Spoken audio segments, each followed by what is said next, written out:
are going to circle back around to Suntory today with another blended whiskey from Japan. This here is actually the Suntory Ao, or Suntory Blue as it's known in English, and this here is what they call a world whiskey. So it's a blend of whiskey from 5 different countries. They're very open and honest about that, and it comes in like a really beautiful bottle. The bottle design is really impressive. It is, oh yeah, if you can see it, it's a 5-sided diamond. So it's got 5 sides, 2 long sides and 3 short sides. It is just it's a really beautiful bottle in general. But Suntory often does that with their blended whiskies. Like Kakubin, for example, that's in the turtle shaped bottle. You've got Hibiki in its many sided bottle. And then you've got this one here in its 5-side diamond bottle.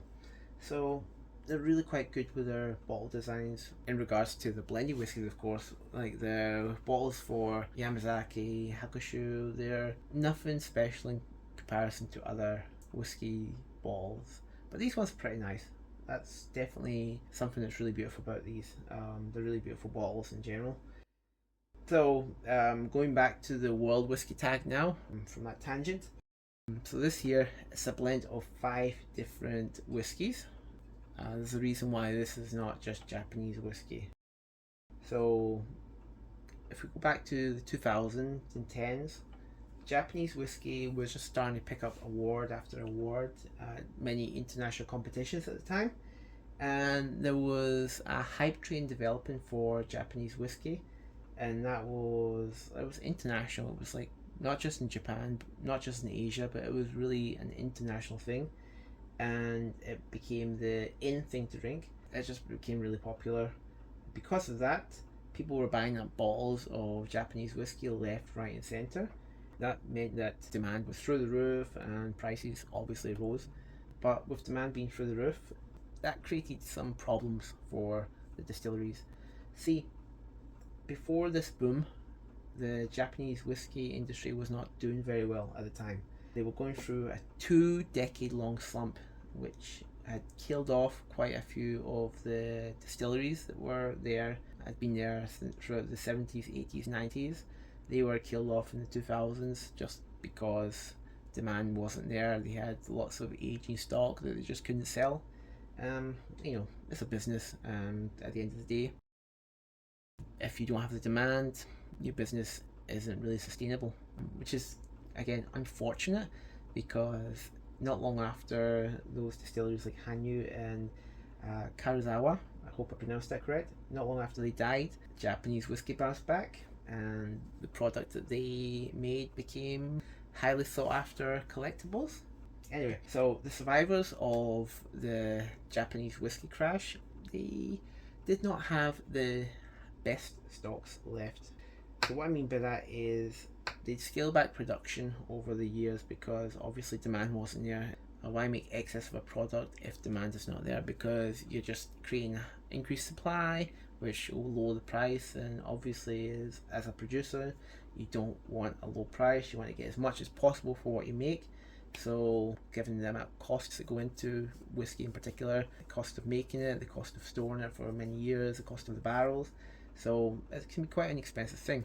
And obviously companies like Suntory and Nikka, the 2 biggest players, they decided to cut back production, and by the point that Japanese whiskey picked up around about 2015, as you can imagine, the big players just did not have the stocks to meet demand. The supply just wasn't there, basically, and they didn't have enough age stock to make their age statement whiskies anymore. So ones like the famous ones like the Yamazaki 10, some of the age statement Hibiki like Hibiki 17, a lot of the age statement Noichis from Nikka, age statement Hakushus from Suntory, age statement Miyagikos from Nikka. A lot of them ended up just being cut from their product lineups because they didn't have the supplies anymore of the aged casks to make them anymore, which was unfortunate. But in response, Suntory decided to boost their product lineup by adding in a whiskey that was basically made up of the distillate of many of the distilleries around the world that they own. See, the thing about Suntory is it's a global company, It's not just Japanese whiskey, but they make Scotch whiskey, they make Canadian whiskey, they make Irish whiskey, they make bourbon. Now, if you have such a big portfolio, what do? Well, in the case of Suntory, they decided to blend them all together, and this was their world whiskey. So, a blend of Irish, Scotch, American, Canadian, and Japanese whiskies. So, what is in this? Well, from what I understand, there's 7 different whiskies in this from 7 different distilleries. So 2 are from Scotland, 2 are from Japan, 1 is from Ireland, 1 is from the US, and 1 is from Canada.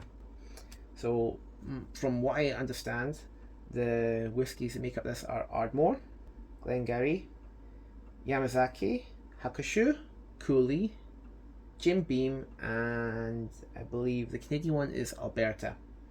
So it's an interesting mix of different kinds of whiskey. You've got malt whiskies, you've got bourbon whiskies, you've got rye whiskies, all in there.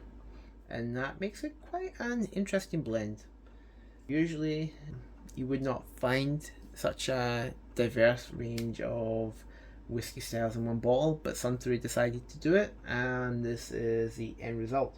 So now, with that little bit of exposition out of the way, I think it's time to actually do the review.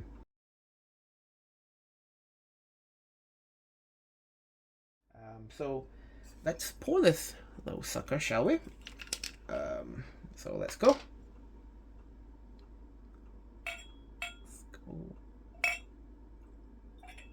Alright, there we go. Okay, so here we go. We got a nice color here. So it's a nice golden hue. We've got some nice golden colors here. Legs on it, pretty decent overall for a whiskey. It comes in at 43%. So I'll bring up the camera. I don't know if it can be seen that well. Anyway, it's 43%, and legs on it quite decent overall. So let's smell this. Let's nose it. Okay, that's a really interesting nose it's got. So what we get in the very first smell of it is smoke. So we get some peat smoke. Yeah, so we get a nice big waft of peat smoke, and I'm guessing that's coming from the Ardmore, because Ardmore's known for being a smoky whiskey. It could also be coming from Cooley too, because Cooley does also produce peated Irish whiskey. So it could be coming from that too, but I have a feeling it's Ardmore. I have a feeling the nose is Ardmore. Now, behind that, we've got some sweet grain. Almost like corn. Something you'd find more on a bourbon, I'd say. So I'm guessing that's probably the Jim Beam coming through there too. Yeah, vanilla, oak. We get some green apple skin too. It's slightly creamy on the nose. There's like a slight, almost sour cream smell to it. But yeah, malt is predominant. Malt is the most dominant note on the nose. So yeah, I'd say it's definitely leaning strongly towards the Scotch heritage, at least. There's a little bit of bourbon in there. I can tell there's a little bit of the bourbon smell in there, but it's not a huge amount. I would say that the strongest component in the nose is definitely the Scotch, for sure. Okay, it could be the Irish too, but malt whiskey at least is what dominates it. Yeah, so I'd say I lean strongly into Scotch heritage, a little bit Irish accentuating it. Once you actually find the barley note, once you find the malt note, it kind of pushes everything else into the background. Again, the more I nose it, the less I can smell the corn from the bourbon, the more the malt comes to the front. Yeah, I don't really get anything out of this though that would jump to me as like a rye. Nothing really much in the nose that comes out much like a rye. But there's definitely some rye in this though. Anyway, so let's take a sip. Alright, there we go. Okay. Now this is where the party begins, for sure, for sure. So, go again. That's really interesting. It's a really, really interesting whiskey. So, it starts out malty at first. The peat's there, but it's a lot more subdued on the palate than it is on the nose for sure. But the malt is there at first. However, the more it lingers in your mouth, the more the bourbon comes through. Go back to it again. Yeah, the more it's in your mouth, the more the bourbon notes start to come through. It gets woody, so the maltiness kind of dissipates and you get more wood coming through. Vanilla, caramel fudge, cherry. Basically just classic Jim Beam. It's going straight down the Jim Beam path right now. But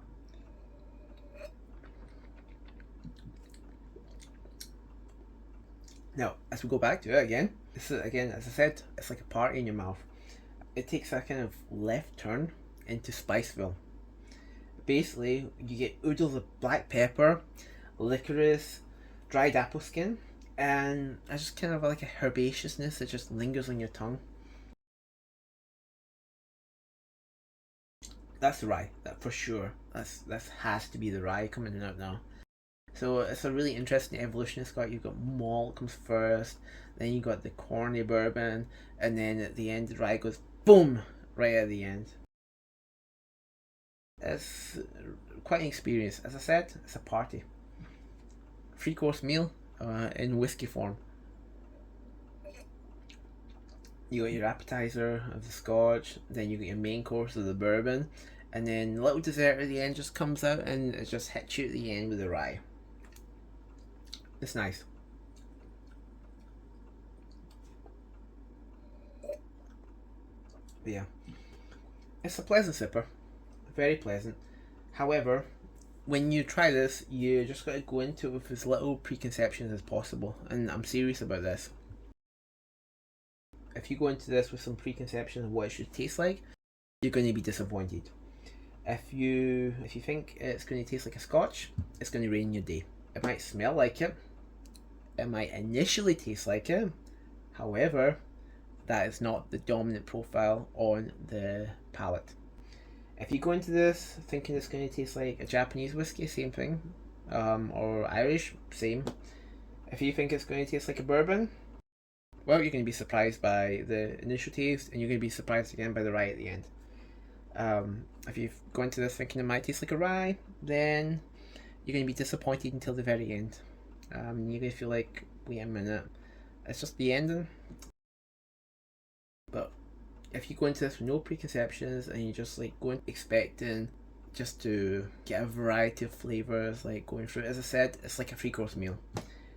3 different flavor profiles come out at different points, and it's quite an experience to enjoy. Yeah, it's fun. It's a fun whiskey. That's what I'll say. It's definitely a fun whiskey. It's a lovely bottle. It's a really fun whiskey. But anyway, I hope this was very educational, or at least somewhat educational. And thank you for watching. I will see you again. Thank you.